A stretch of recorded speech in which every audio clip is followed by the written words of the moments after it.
Assalamualaikum. Hari ini hari Khamis, macam biasalah kita orang akan ada bacaan Yasin beramai-ramai dengan staf, dengan pelajar lah, warga kolej kita orang semua lah. Okey, dan macam biasa bila baca Yasin tu, lepas tu ada bacaan hadis, lepas tu ada tazkirah, lepas tu pengumuman daripada staf lah kan, ataupun pelajar ke mana-mana lah yang ada nak buat pengumuman. Tapi kali ni saya masuk-masuk je dalam Google Meet tu, lepas tu tiba-tiba dia orang pun kata Cik Rahmat hari ni bagi tazkirah. Saya pun macam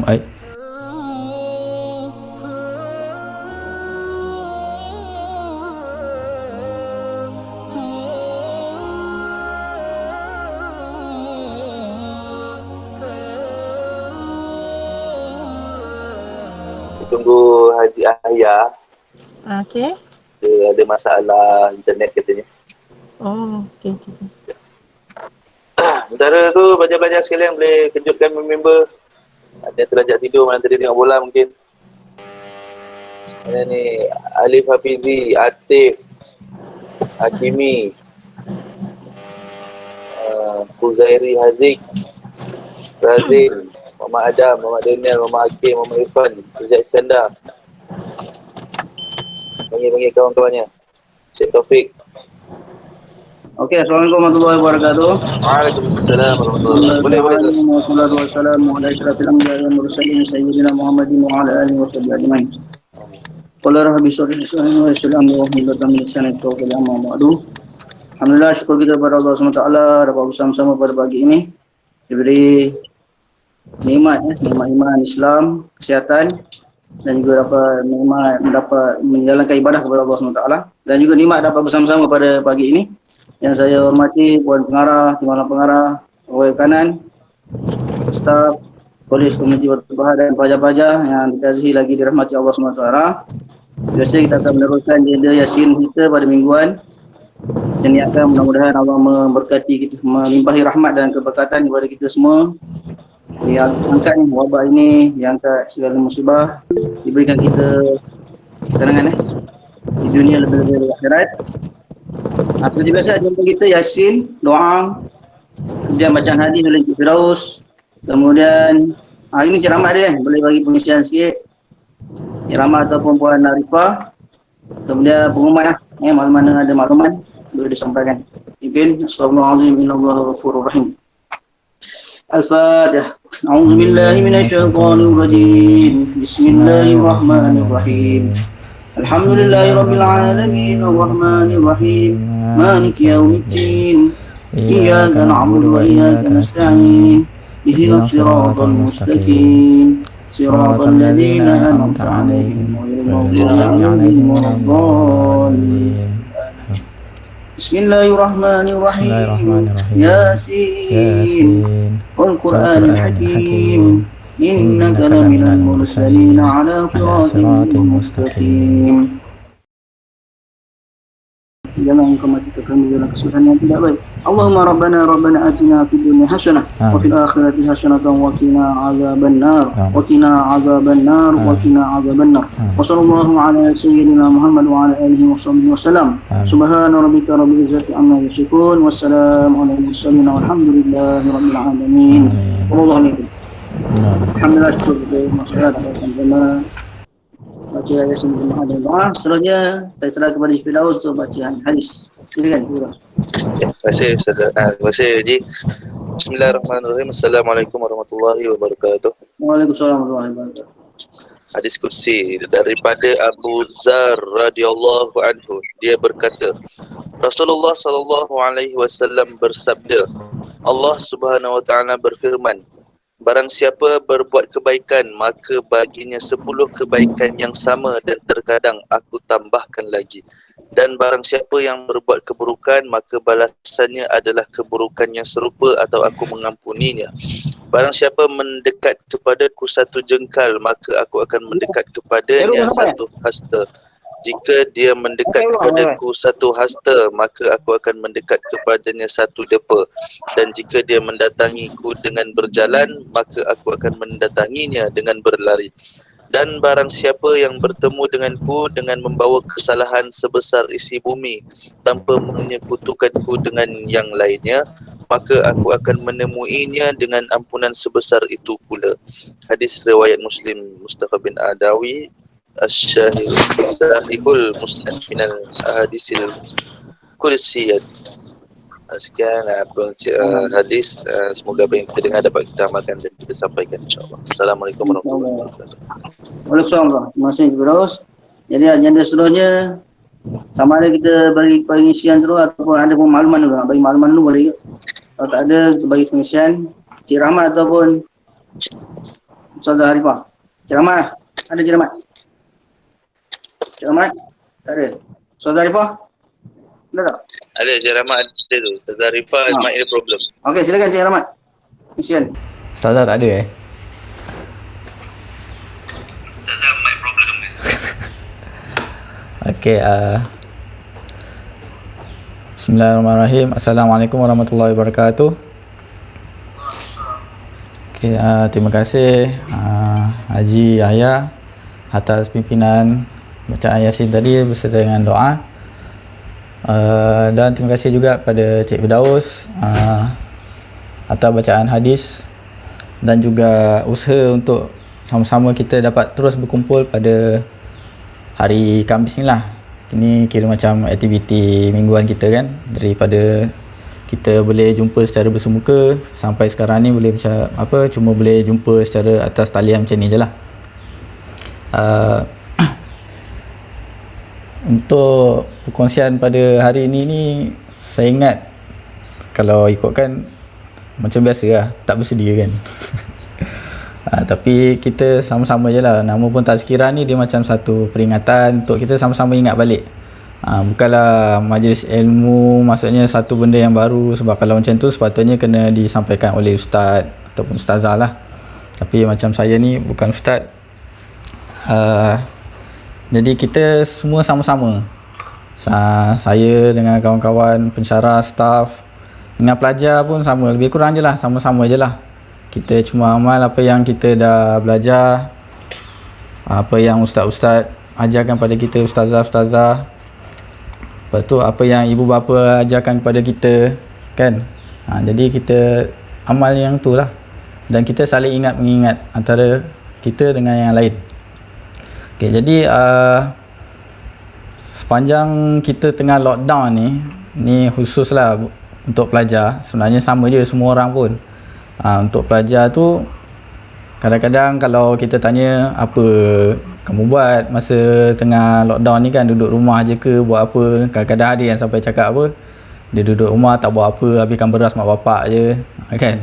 Tak kisahlah walaupun dia bergurau ke apa, memang betul lah tu duduk rumah habiskan beras.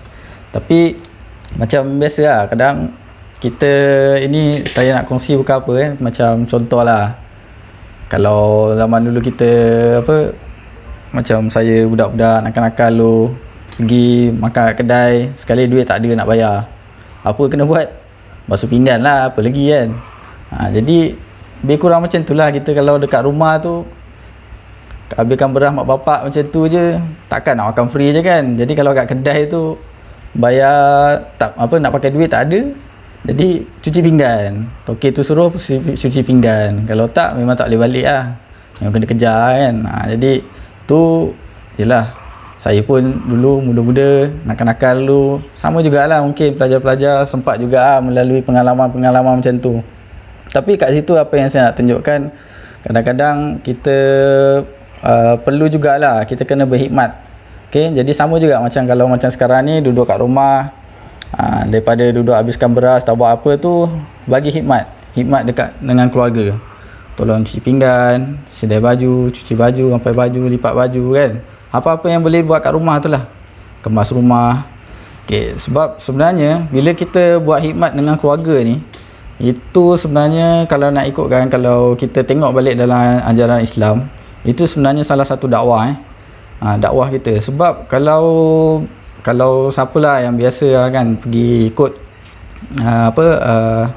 macam aktiviti buat berdakwah ke apa kan, kalau untuk orang-orang muda ni biasanya kalau ditanya apa nak buat, dia tak suruh mengajar ke, bercakap ke apa untuk berdakwah ni. Apa untuk orang muda ni, cara dakwah untuk orang muda apa? Berhikmat. Sebab benda ni yang Nabi tunjuk. Sebab kalau nak ikut, banyak yang orang bukan Islam dulu jadi tertarik dengan Islam. Sebab apa? Sebab Nabi memberi hikmat. Contoh dia macam contoh Bilal bin Rabah. Semua orang kenal. Sebab orang yang azan ni namanya sepatutnya tukang azan tu muazzin. Tapi sebab Bilal ni memang dia terkenal lah kan sebagai orang yang tukang azan pada zaman Nabi. Jadi sampaikan tukang azan tu pun dipanggil Bilal. Dia tak panggil muazzin, dia panggil Bilal. Nak tunjukkan tugas tukang azan tu sangat sinonim dengan Bilal. Tapi Bilal ni satu ketika dulu ialah dia mula dengan bukan Islam lah. Bilal ni satu orang hamba. Okay, kalau ikutkan Bilal ni dia dengan Nabi, kalau tak salah saya yang saya dengar, dia punya beza umur dengan Nabi.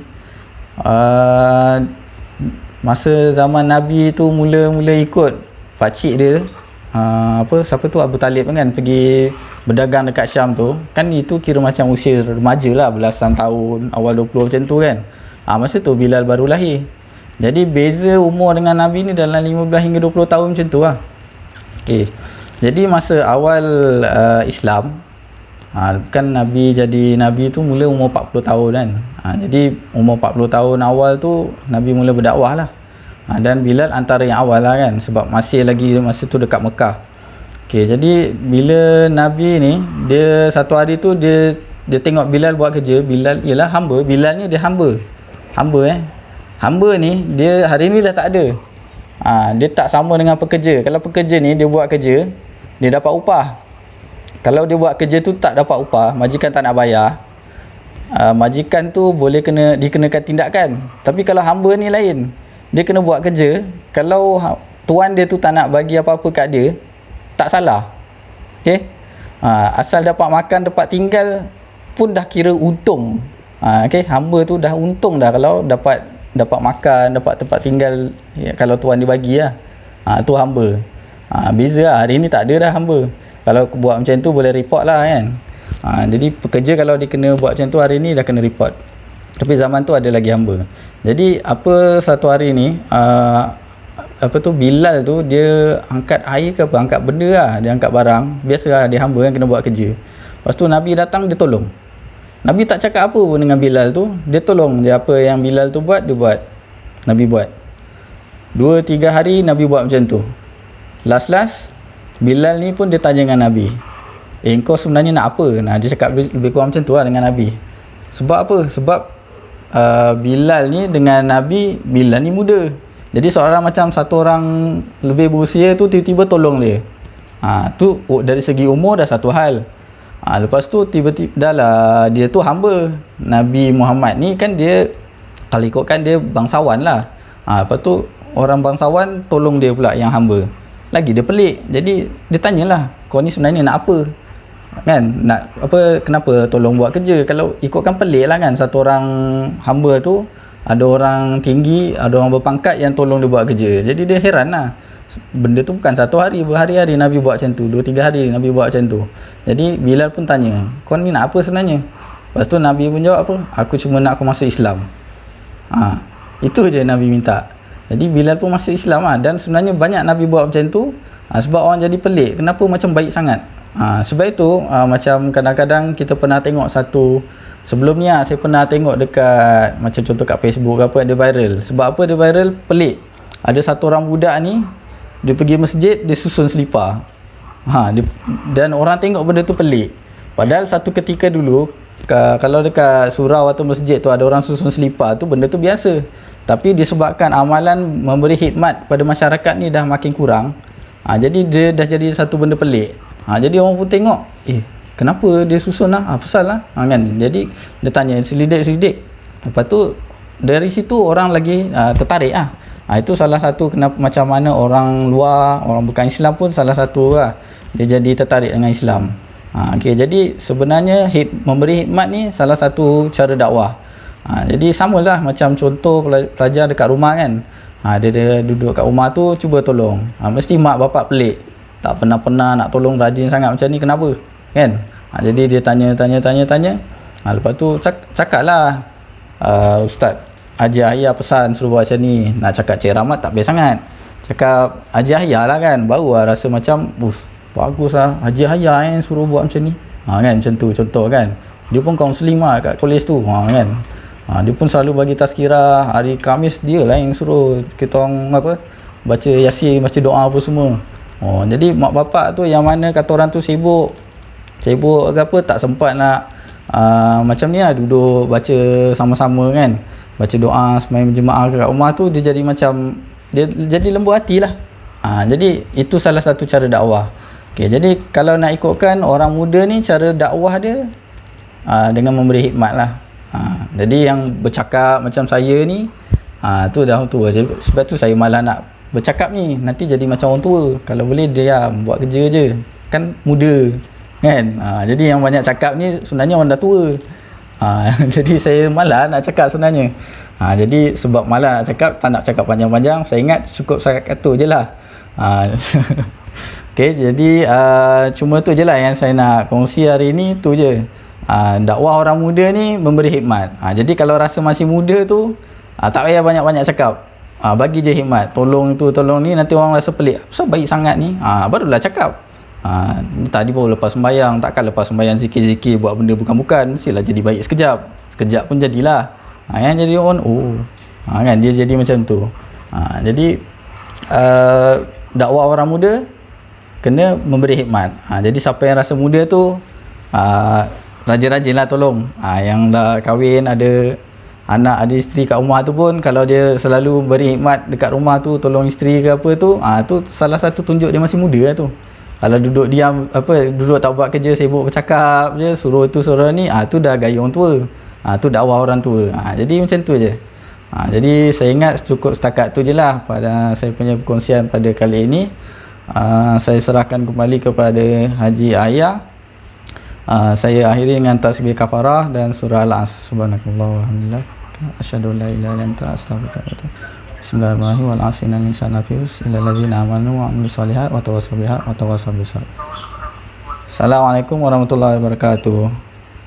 Nasi ramai memang pemikiran yang baik, yang kehimat memang sesuai lah untuk pelajar-pelajar kita. Berkhidmat terutama pada ibu ayah dan berada di kampung. Bagaimana kisah Nabi Ismail kan, Ismail dan Ibrahim yang kita akan sambut nanti. Bagaimana Nabi Ismail tu dia nak dikorbankan tu dalam masa usia dia dah boleh berkhidmat pada ibu ayah. Dia dah berkhidmat, kenangan dah banyak, kenangan manis bersama Ibrahim dah banyak. Jika itulah Allah memerintahkan supaya korbankan Ismail. Jadi kalau kamu dapat nikmat pada ibu ayah kan, tiba-tiba kamu dikorbankan,